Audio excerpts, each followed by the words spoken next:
Nandito ako sa website ng Pag-ibig, that's pag-ibigfund.gov.ph. And ang gagawin ko is i-access ko kasi yung account ko online and ipapakita ko na rin kung magkano yung mga kinita ko noong mga nakaraang taon. Bukod pa to sa MP2 ng Pag-ibig kung saan kapag nag-save ka dito is pwede ka makakuha ng mas malaking dividendo o yung kita ng ipon mo sa Pag-ibig. So again, hindi MP2 to kundi yung regular savings natin sa Pag-ibig. Dito sa website nila, punta lang tayo sa Virtual Pag-ibig and then click ko tong for members. Click ko lang tong proceed and mag-login lang ako. Ang maganda pag meron kang Virtual Pag-ibig account is pwede mo makita yung mga contribution mo nung mga nakaraang taon. Click ko tong regular savings.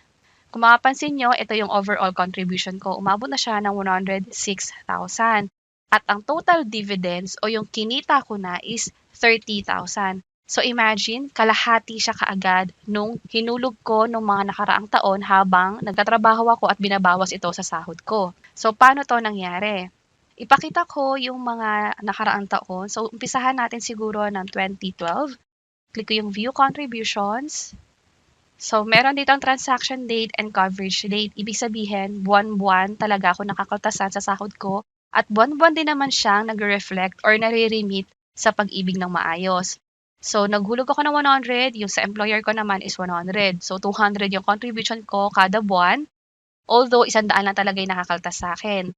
Mandated kasi yung mga kumpanya natin na maghulog ng 100 pesos para sa atin sa Pag-ibig savings account natin. And itong Pag-ibig savings account is kapag dumating na yung panahon na pwede na natin siyang i-withdraw, makukuha natin lahat ng perang nahulog sa account natin. So, monthly nga may 200 at ang kinita ko dyan, itong DIV, ibig sabihin dividends or dividendo, is ito yung perang binigay sa atin ng Pag-ibig dahil nga sa kinita ng agency at chinek yung hulog natin for that period or for that year. At ito yung amount na binigay sa atin. 318 yung kinita ko for that year, 2012. Ang gagawin ko is punta ako ng 2013, click ko yung view contributions, and that time, nung May 2013, nag-increase na ako ng hulog ko sa Pag-ibig. Ang pinakadahilan kasi kung bakit ako nagdagdag ng hulog ko sa Pag-ibig nung panahon na to is bala ko rin kasi mag-loan. Kapag gusto mo makapag-loan ng mas malaking halaga, pwede mong mas lakihan yung hulog mo pa sa Pag-ibig. That's why naging 1,000 na to and still yung employer ko o yung korporasyon kung saan ako nagkatrabaho is naguhulog pa rin ng 100 pesos. So 1,100 na yung nahuhulog sa Pag-ibig account ko. That year, 515 yung kinita ng account ko. So, 515. Pero ito yung maganda. Noong 2014, click ko yung view contributions. Nasa 2014 na tayo. 1,000 na yung kinita ng account ko. Noong 2015 naman, 1,900 na yung kinita ng account ko, yung dividendo. And then, noong 2016, umabot na siya ng 3,700. So, palaki siya ng palaki kada taon. And then dito kasi is tumigil na ako sa paghulog ng 1,000 per month. Balik tayo sa 100, pero 200 yung nahuhulog pa rin sa akin dahil nga 100 sa akin, 100 sa company. Pero dito, naging 5,200 na yung kinita ko for that year. So clearly, malaki yung epekto ng hinuhulog natin sa Pag-ibig. So bottom line, mas malaki yung naiipon natin sa Pag-ibig savings account natin. Malaki rin yung dividendo na kukuha natin o yung kita natin. So kung babalikan ko nga yung summary dito, ang pinaka nahulog ko na is 59,000. Ang naging share ng company is 16,000.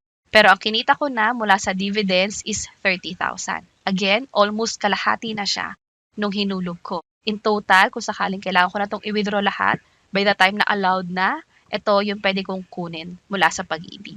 So kung interesado kayo na dagdagan yung hulog ninyo sa Pag-ibig, sa inyo rin naman ito mapupunta eventually, pwedeng-pwede nyo siyang gawin. Merong form dito ng request to upgrade membership sa Pag-ibig. Pwede nyo i-download to sa Pag-ibig website mismo. Ipakita ko kung paano muna siya i-download.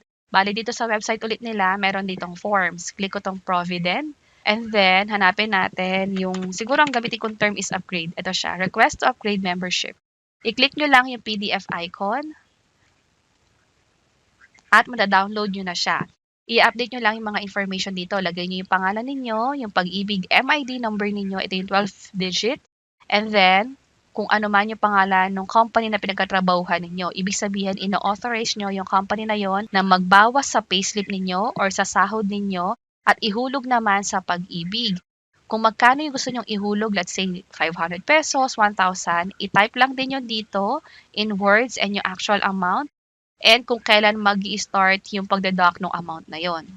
At magpapatuloy yung pagbawas ng amount na yon sa sahod ninyo until sabihin nyo na nga na ititigil nyo na. Pero pag tinigil nyo na, is babalik ulit sa 100 pesos ibabawas sa account ninyo and 100 pesos naman yung ihuhulog ng employer or ng company na pinagtatrabahuhan mo sa pag-ibig savings account mo.